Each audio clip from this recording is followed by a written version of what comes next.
আমি সাগরের তীরে সাধনায় ছিলাম, তখন আমার এই বিশাল ক্যাশরাশিতে মেয়েরা বসবাস করছে।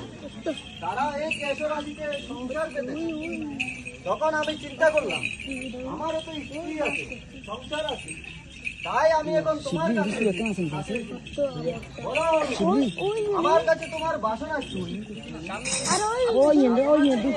আমার কাছে এসেছে, এটাই আমার পরম সৌভাগ্য। আমার কোন বাসনা নেই।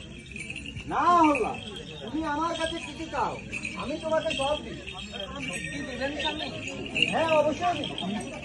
তাহলে শুনুন স্বামী, সমস্ত স্ত্রীদের একটি বাসনা থাকে, আর সেটি হলো মার্ডার। আমি মার্ডার শুনতে চাই। না, এটা হয় না।